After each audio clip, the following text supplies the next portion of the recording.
buenas tardes a todos los amigos de Hoja de Ruta Radio. Bienvenidos a una nueva edición de Otras Voces, del segmento de entrevistas de este medio de comunicación que gracias a la corporación UNIR está transmitiendo día tras día para la información llegue a ustedes. Hoy vamos a seguir con el tema político, pero antes vamos a saludar a todas las personas que se conectan a nuestras redes en Facebook, en YouTube más tarde, porque siempre hacemos un espacio para transmitir luego las entrevistas en nuestro canal de YouTube. Así ustedes pueden tomar esta información pues a la hora que ustedes lo crean conveniente y puedan pues ver las entrevistas completo. Continuamos, decía, con el panorama político, dando la más cordial bienvenida a nuestra invitada, la economista María Elsa Viteri, con quien vamos a conversar sobre algunos temas, especialmente uno que con extra micrófonos decíamos, lo volvió a hacer, aquel comunicador que ataca con estos epítetos a ciertos actores políticos, todavía contándolos como anécdota. Pero esto parece que responde a algo y eso quería preguntarle de inicio a la economista.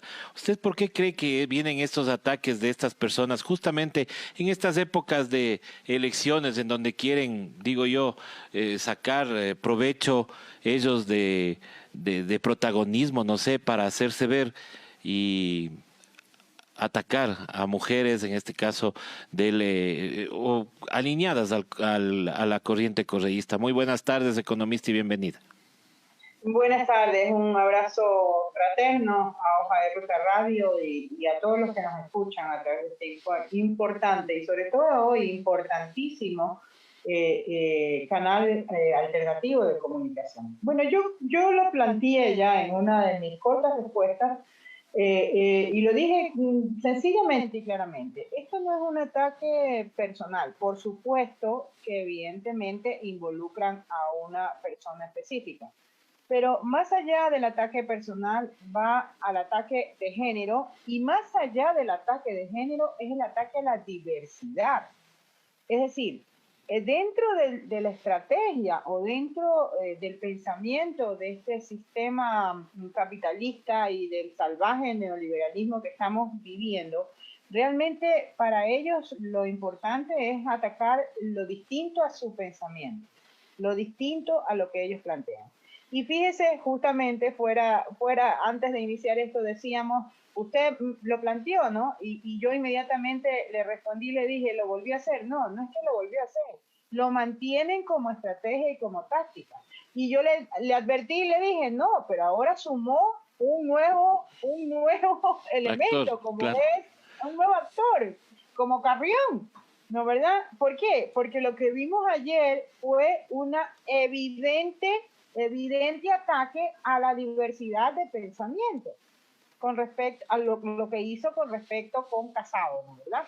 Uh-huh. E inmediatamente las redes, que son agilísimas, pasaron un video de Carrión cuando imponía y de manera impresionante, yo no había visto ese video, cómo traslada a un funcionario público durante 10 metros enganchado en su carro por el simple hecho de no seguir un direccionamiento, que independientemente de si esté bien o mal, no podemos pues tomar ese tipo de alternativas, como que si esto fuera la ley de la selva, ¿no?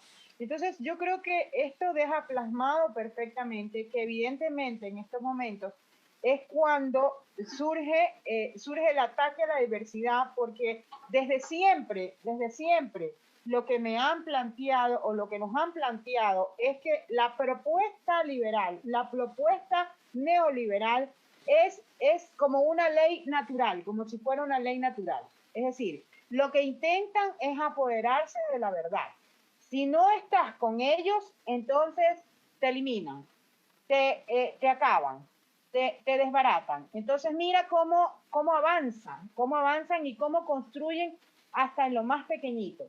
Primero nos dijeron que el modelo económico, que el modelo capitalista, que el modelo de mercado era una opción, que no había otra opción, ¿sí? Cuando surge una alternativa de una lógica distinta económica, entonces, ¿qué hacen? Atacar a esa lógica a través de la mentira y atacar a quienes, a quienes pensamos distinto. Y como su esquema es un esquema de exclusión, evidentemente lo que intentan es generar una división entre cada uno de las características de grupos poblacionales y lo que es peor, ponerlos en contra. Entonces, mira tú cómo. El rural tiene que luchar contra el urbano, pero resulta que en el urbano está el urbano marginal que sufre exactamente la misma marginalidad del sistema que sufre el rural. ¿Sí? Como la mujer está en contra del varón, pero resulta que el propio machismo ataca a las mujeres y a los hombres, porque los limita en su condición humana. ¿Sí? Fíjate cómo inclusive nos enfrenta al interior, inclusive de estos grandes grupos sociales, porque ha llegado a establecer grupos, por ejemplo, de defensa de la mujer desde un pensamiento popular frente a grupos de mujeres desde un pensamiento liberal. Mira cómo se intenta decir que algunas mujeres tienen derecho a la política y que tienen que salvar ciertas características, como por ejemplo el dedicarse a una condición personal estética que les cuesta mucho dinero y mucho tiempo, ¿no verdad? Y que para ese dinero y ese tiempo otras mujeres se tienen que dedicar al cuidado del hogar. Y entonces a las mujeres pobres, las mujeres sin mayores oportunidades, más allá de pobres, sin mayores oportunidades de poder salir adelante, cuidan a sus hijos y a los hijos de otras mujeres. Es decir, siempre existe un tema de enfrentamiento interno en los distintos grupos poblacionales. Entonces, por eso mi conclusión fue, más allá del tema personal, más allá del tema de género, el problema es un ataque a la diversidad. Y lo que hay que entender es que el mundo es diverso. Y ayer lo vimos en el debate. Ayer lo vimos en el debate, realmente, ¿no? Con una posición de un Guillermo Lasso que psicológicamente, creo que se llama, los psicólogos le dicen la ilusión de la verdad, ¿no? Porque lo que intentó posicionar ayer fue una muletilla que es un hábito, es una repetición por hábito, y esta repetición por hábito lo que pretende es posicionar una tendencia intuitiva, personal.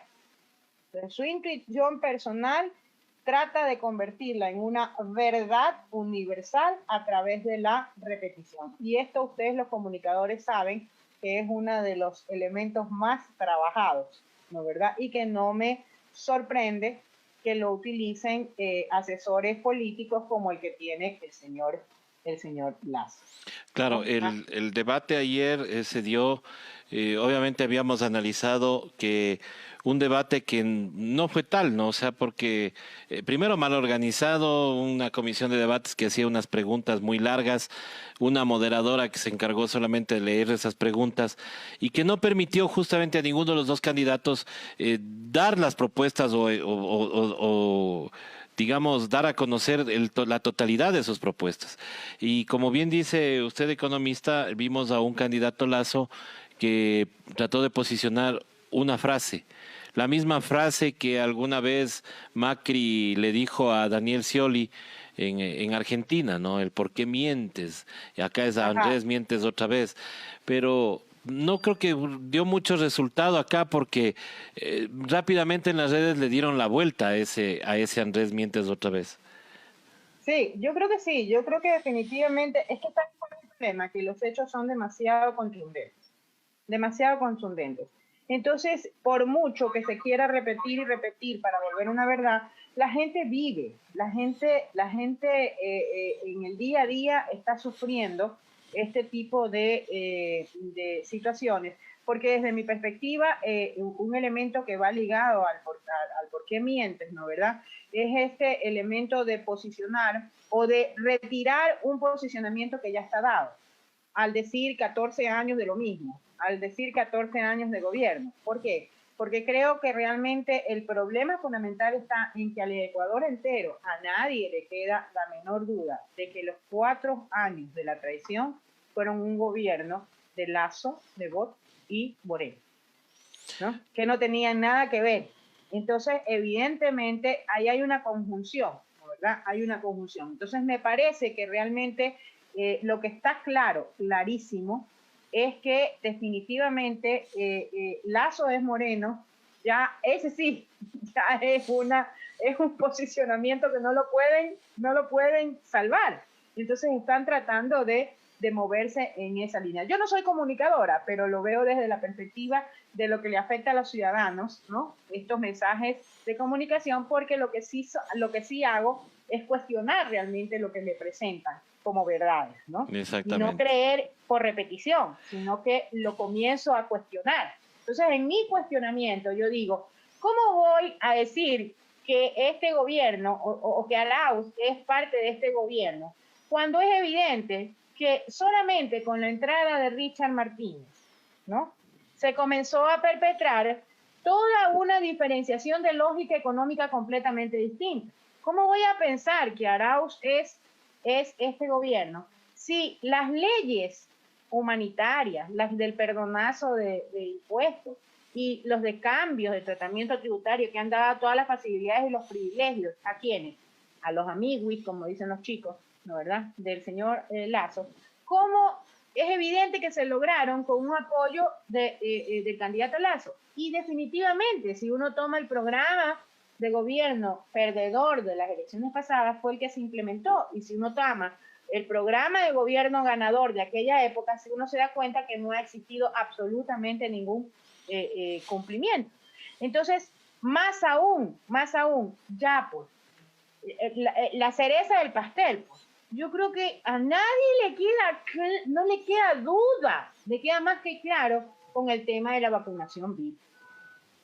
Ya lo teníamos re claro con lo que pasó en la pandemia y fundamentalmente en Guayaquil, ¿no?, que fue el que sufrió el primer golpe. Ha venido repitiéndose en Quito, en Manabí y en todas las provincias del país. Pero ya con esto de la vacunación VIP, me parece pues que es definitivamente evidente. Por otro lado, ¿sabes qué? Fíjate que ayer mismo en el programa en donde se evidencian estas acciones contra la diversidad, estaba la directora de Primicias, creo, ¿no? Sí. Una señora Escobar, me parece. Sí, sí. No recuerdo el apellido. Y entonces fíjate cómo ella trataba, primero tergiversó muchos de los criterios de Arauz, ¿no? Pero en su primera intervención decía algo así como que, ay, ¿cómo era? Como que se tenían que, era como un arma que los dos estaban luchando por endilgarse, por quién se queda con Moreno, digámoslo así, ¿no?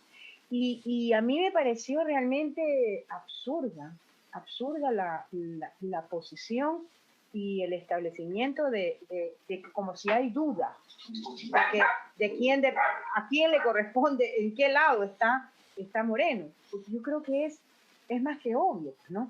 Por otro lado, fíjate tú que me pareció interesantísimo cuando le enfocan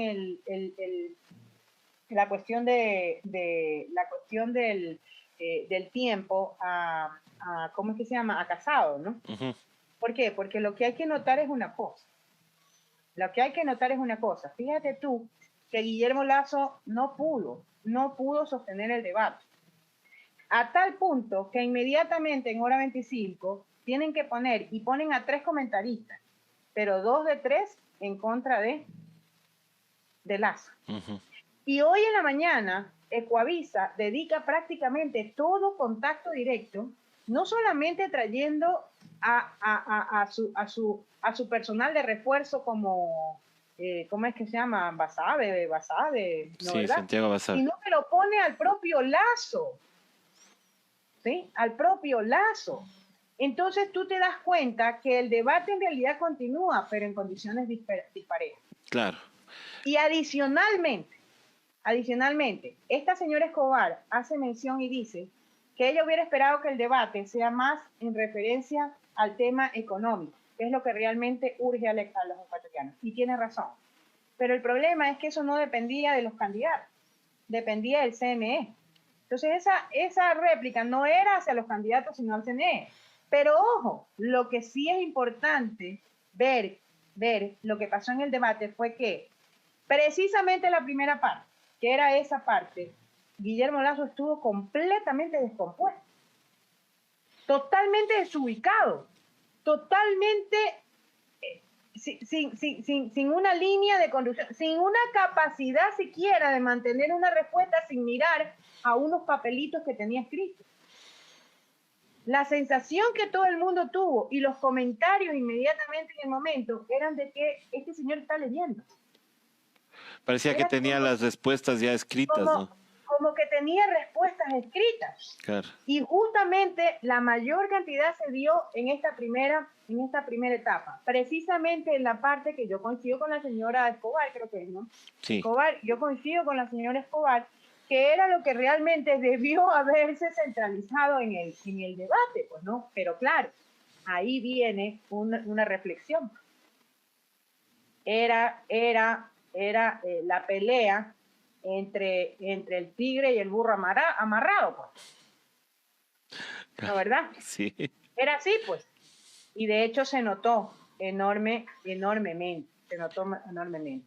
Fíjate que yo creo que quedó evidenciado el total desconocimiento, por ejemplo, del convenio, de la forma en cómo se maneja la educación, el sistema de educación, la incoherencia de decir vamos a dar un examen libre, pero por otro lado, sabiendo que la posición de Lasso es una posición de restricción del presupuesto a la parte pública, ¿cómo va a sustentar las ganas de estudiar si por otro lado no va a dar la infraestructura suficiente? Y no solamente la infraestructura, pues, ¿no?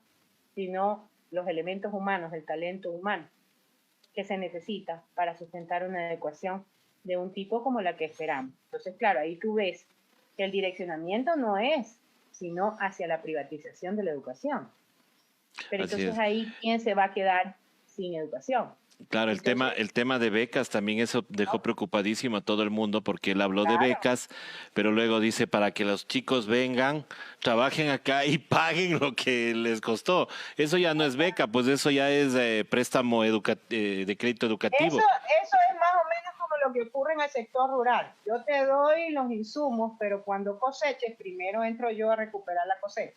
O a los pescadores artesanales, que viene un señor y les dice, yo te doy el combustible, te doy todo, pero cuando llegues, primero escojo yo la pesca. ¿No, verdad? Entonces es más o menos lo mismo, que es una forma muy común en que se aprovechan del trabajo de los más humildes y los que no tienen posibilidades, ¿no? Claro, eso también. Ahora, sobre el tema de las frases, es verdad, no pegó tanto esto de la frase, porque la gente también, o sea, con una frase no come, no recupera el empleo, con una frase no, no tiene un buen sistema de salud. Ahora, ahí me preocupa el hecho de que el señor Lasso, en la pregunta que le hace el candidato Arauz, de si tuviera en sus dos manos, en la una el banco y en la otra el país, con cuál se iría, a cuál atendería de mejor manera. Y tuvo que esperarse hasta el bloque 5, donde ya contestó cuando ya le pasaron el papelito, ¿no? Entonces, ese tipo de cosas, por ejemplo, dejan evidencia de que no hay un real interés por el país, sino por sus propios intereses. Pero yo creo que además no fue contestada por él. En realidad quien la contestó, quien se autocontestó, y más que autocontestarse, quien evidenció ante el pueblo ecuatoriano cuál era la verdadera intención o en esa circunstancia, qué es lo que ha hecho y qué es lo que ha hecho normalmente, fue el propio Arauz, pues, cuando saca y dice su banco, y no es ni siquiera es la asociación de bancos, ¿no? Es el Banco de Guayaquil. Uh-huh.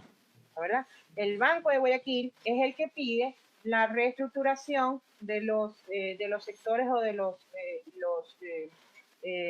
sectores, ¿no? ¿Verdad? Ujú. Para determinar qué tipo de tasa de interés le corresponde, y entonces suma dos bloques, dos importantísimos bloques a el mayor nivel de tasa de interés. Entonces, yo creo que justamente yo coincido completamente contigo. Coincido que la frase no pega, y no pega porque lamentablemente los hechos, que son lo tangible, la realidad, contrasta contra las palabras. El discurso de nada sirve, ¿sí? Cuando tienes elementos de contrastación real que son evidentes, que no los puedes desvirtuar.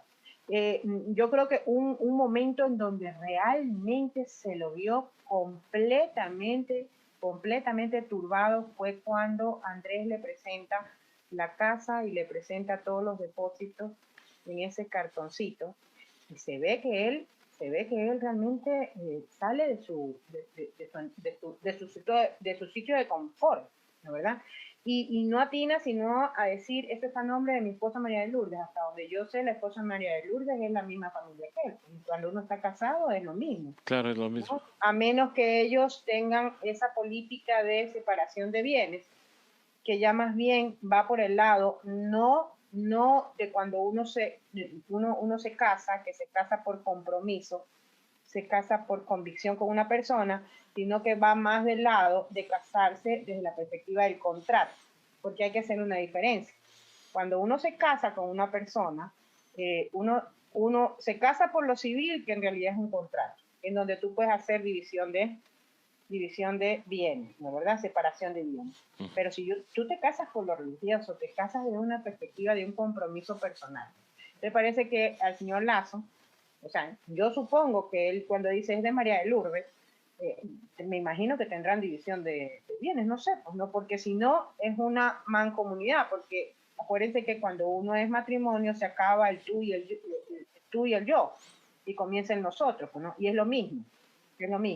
Entonces me parece que todas esas cosas advierten, y además en la presentación y en el esquema que él se presenta, en donde él es un católico a ultranza, me parece que inclusive va, a mí, yo me quedé sorprendida de la respuesta.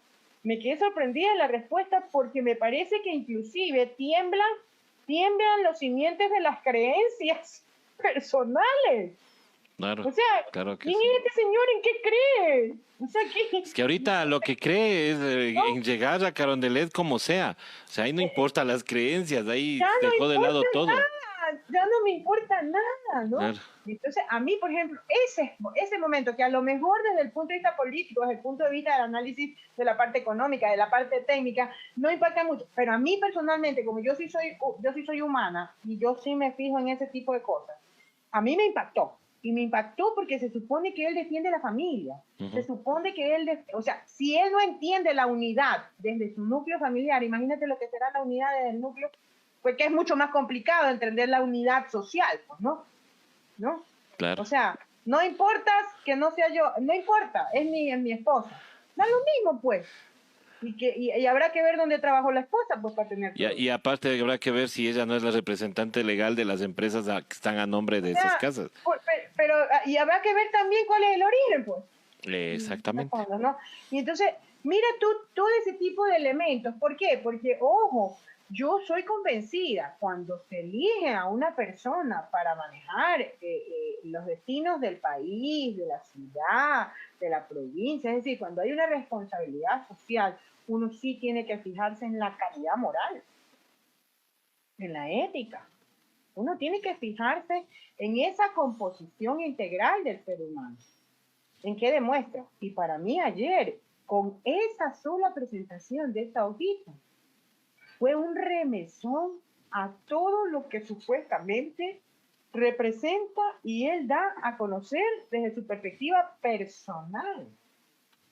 Ya no desde la perspectiva del supuestamente el líder político, sino desde su condición personal, desde su base familiar, desde su creencia personal. Y ahí sí estamos bien. Ahí sí está bien complicado el asunto, pues no, porque si una persona así pretende liderar el país, ya, ¿de qué nos vale? Claro, Dejémoslo. y parece que este revés que tuvo el candidato Lazo, creo que es la consecuencia justamente de la actuación de estos dos periodistas en el programa de Más de Noche, ¿no? O sea, Ujú. justamente la desesperación del señor Ortiz, que es su comentario, me parece aparte que yo no soy abogado, pero sí entraría en un delito de odio. O sea, no puedes opinar porque eres correísta. Entonces, si hubieras sabido que eras correísta, entonces yo no me presento al programa.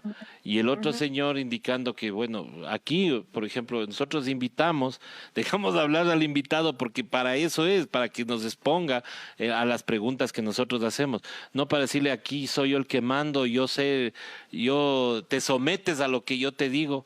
Ese tipo de actuaciones como que también refleja lo que sería un posible gobierno de Guillermo Lazo, ¿no? Con esta gente en el poder. Totalmente, totalmente. Y fíjate tú que la alusión que hace conmigo este señor Ortiz parte precisamente de una entrevista en donde él me quería obligar a decir, o sea, solamente valía lo que él estaba en su mente que yo tenga que decir. Ya, Y yo evitaba decirlo. Y me acuerdo que me preguntaba, dice, ¿cuántos ministerios hay? Y yo le decía, algunos. No, pero yo quiero que me diga el número exacto. Estoy diciendo que son algunos. Y son los necesarios para manejar el gobierno. Y él qué me tal. repetía y me decía, no, pero dígame cuánto. Y yo le decía, no, ya le contesté. Son los necesarios para manejar el gobierno.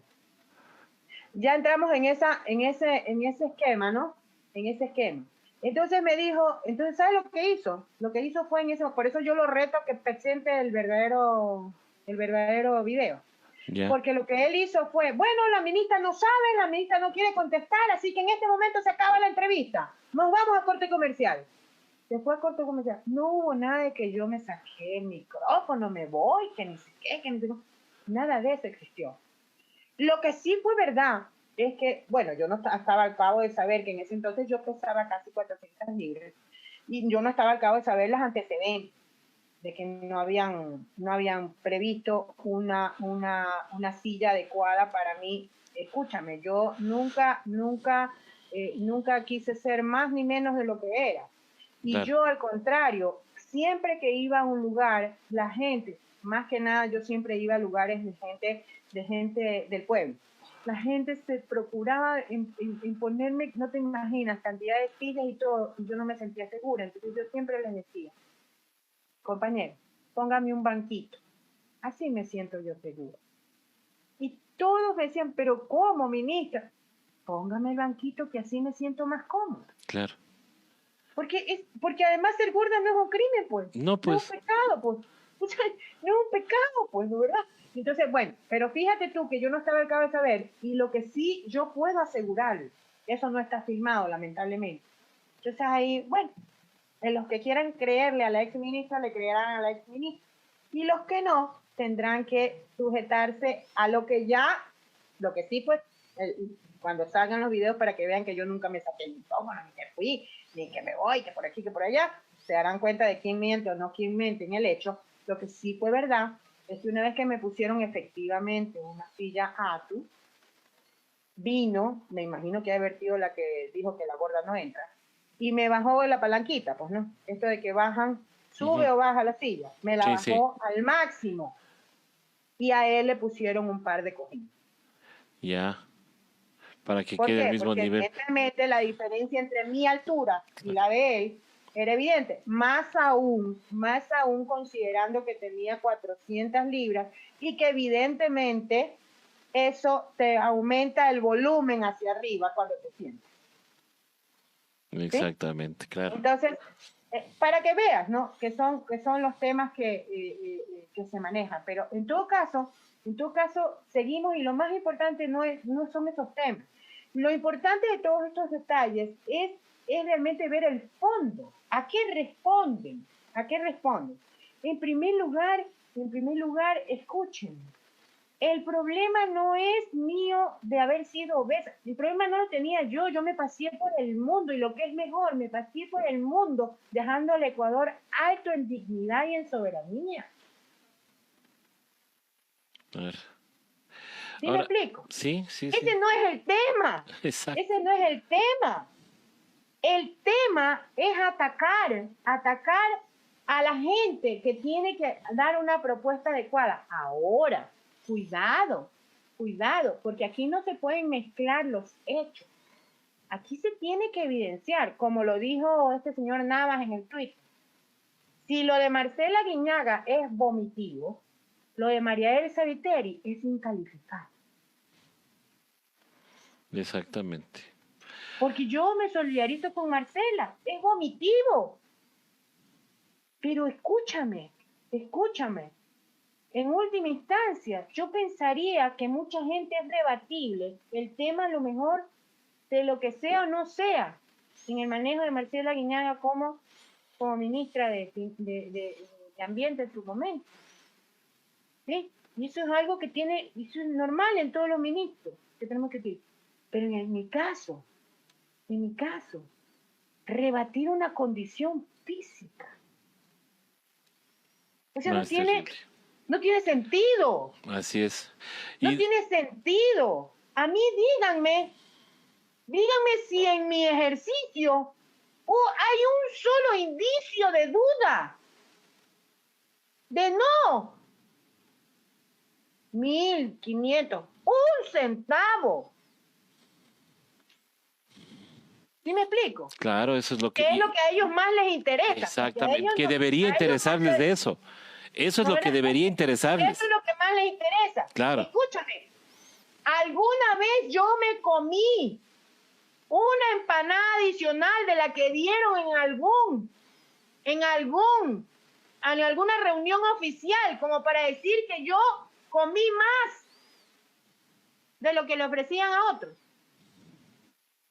Por Dios. ¿Alguna vez yo hice uso de un centavo por mi condición de obesa? Escúcheme, yo quiero que el pueblo ecuatoriano sepa. Yo no era como los ministros que hacían upgrades. Y yo viajé durante tanto tiempo renegociando la deuda. Yo les voy a contar lo que me pasaba a mí, porque yo sí iba, yo no era como otros que se iban en clase privilegiada. Yo iba en clase económica. ¿Sabes lo que para mí significaba eso? Significaba que yo, durante horas después de salir del avión, tenía dibujadas las cosas del avión que están en los huecos, los botones del avión en mis piernas. Terrible, qué bestia. Yo no tengo por qué avergonzarme de decir que yo tenía que pedir un cinturón suplementario en el avión. Lo importante es que a pesar de todo, cumplí con mis funciones. Y las cumplí por sobre todas las cosas. Pero más allá de eso, las cumplí con compromiso y defendiendo a mi pueblo. ¿Cuándo? Pero si tenemos la muestra reciente con Martínez. ¿Cuándo un ministro de Finanzas pensó en su pueblo antes para renegociar una deuda? ¿Cuándo? ¿Cuándo el pueblo se benefició de una renegociación? ¡Nunca! La única vez cuando María Elsa Viteri la renegoció. Esa es la única vez en que nos comimos de un solo plumazo 3.800 millones de dólares. Y aquí estoy yo. Y casi pierdo la vida hace 3 años, porque a mí no me encontraban en una terminal aérea. A mí me encontraban en una terminal terrestre. Porque esa era mi capacidad, porque yo vivo de mi trabajo. Y lo que es peor, a mí me han atacado, me han quitado mi derecho al trabajo. Y me las veo como puedo, con lo poquito. Y el resto del tiempo lo dedico a seguir trabajando por mi pueblo. Así como estamos haciendo ahora. O ¿usted me paga por esta entrevista? No. No, ¿verdad? Así es. A mí me pagan por un Zoom, por un taller, a las organizaciones sociales, al pueblo, a las organizaciones de jóvenes, de mujeres. economía popular y solidaria, ¿a mí me pagan? No, yo no cobro $1, no cobro un centavo, porque considero que es la parte que yo puedo aportar, y vivo modestamente, vivo humildemente, porque para mí, en todo caso, el no tener dinero tampoco es algo que deba ser reprochable, pues. Yo tengo lo más importante, tengo bienestar en mi vida y tengo la satisfacción de salir a la calle con la frente en alta y que además el pueblo me reciba con los brazos abiertos. Así es, esa es la mejor satisfacción. Usted, Ese es el tema, esa es la diferencia. claro, esa es la diferencia con aquellos que ahora no van a poder salir porque obviamente el pueblo les tiene identificados como unas personas de... Yo no quiero ni mala... imaginar qué le va a pasar a Jorge Ortiz cuando se encuentre con una gorda, y mejor aún si se encuentra con un grupo de gordas. Por supuesto que mis amigas las gorditas, porque yo también sigo siendo gordita, nosotros no somos violentos, pero basta con que se le tiren abrazando para que vean. O una mirada nomás, pues, mi estimada economista. Una mirada nomás. No, yo preferiría que se le tiren a abrazar, pero en grupo. Chuta, ¿no? Pero con ese con el poste de Don Ortiz, chuta, van a desaparecerle al señor de una vez. María Elsa, quería preguntarle, y aprovechando la oportunidad también, ¿por qué la desesperación del gobierno por seguir mandando este proyecto económico urgente de la ley supuestamente de defensa de la dolarización? Porque yo creo que el gobierno tiene perfectamente claro que definitivamente si todo apunta hacia un gobierno de corte progresista, un gobierno con una posición completamente distinta en su forma de manejar, la lógica de manejar. Entonces creo que lo que pretenden es que anular la posición de un mandatario que por mandato constitucional tiene que ejercer la política económica y la política pública en general y particularmente la económica. Y cuando hablamos de política económica es el ejercicio de la política fiscal y la política monetaria.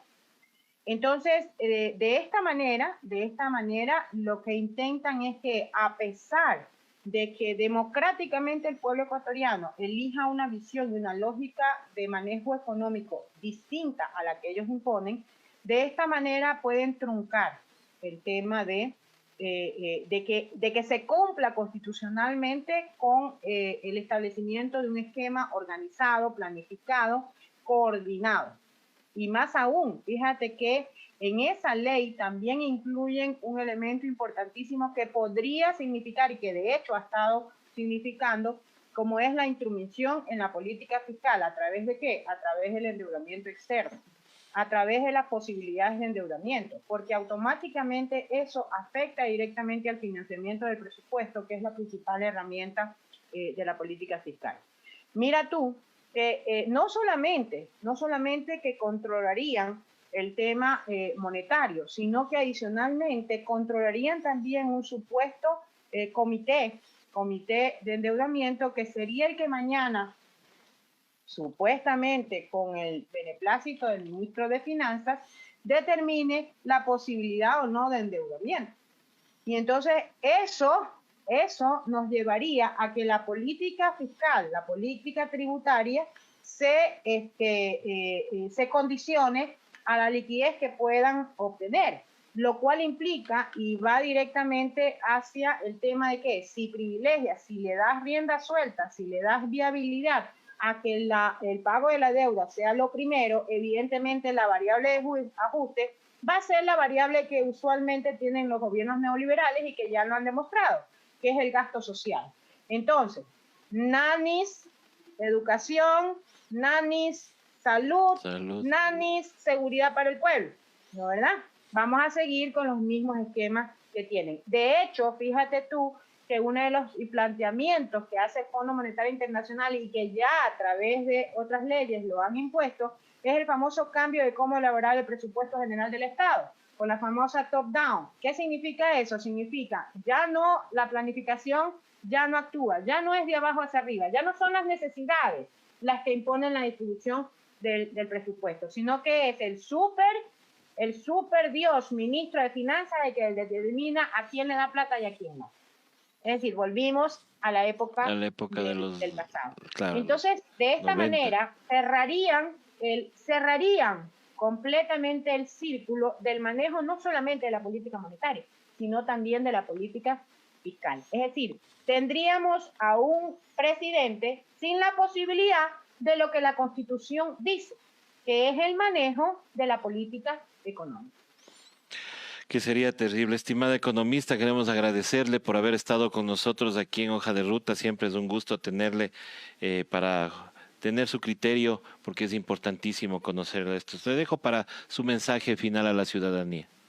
Muchísimas gracias. Para mí también es un placer y un gusto poder hablar libremente. Mi mensaje, yo creo que hoy más que nunca, y después de ver la reacción del debate de ayer, en donde ya sabemos que toda la prensa hegemónica está al servicio del candidato Lasso, creo que hoy más que nunca, todos los que de una u otra manera hacemos lo que es prensa alternativa, todos los ciudadanos ecuatorianos deberíamos estar atentos a los canales a través como el de ustedes, ¿no, verdad? Como Hoja de Ruta Alternativo, deberíamos estar atentos a las redes sociales, poder definitivamente dejar a un lado algo que a mí me parece que ha sido importantísimo para realmente sacar a la luz la verdad, y es el hecho de que todo este sistema de comunicación alternativo lo que permite es enfrentarnos a la realidad y cuestionar. El tema no es tomar todo como verdad, el tema es cuestionarlo. Entonces, mi mensaje fundamentalmente a toda la ciudadanía es que, por favor, abramos la posibilidad de encontrar cada vez más criterios, cada vez más verdades, cada vez más hechos, para que podamos cuestionarlos, contrastarnos, y entonces sí, tomemos la decisión de en qué creemos y en qué no creemos. Definitivamente yo personalmente estoy en la línea de que hace mucho tiempo se definió esta situación.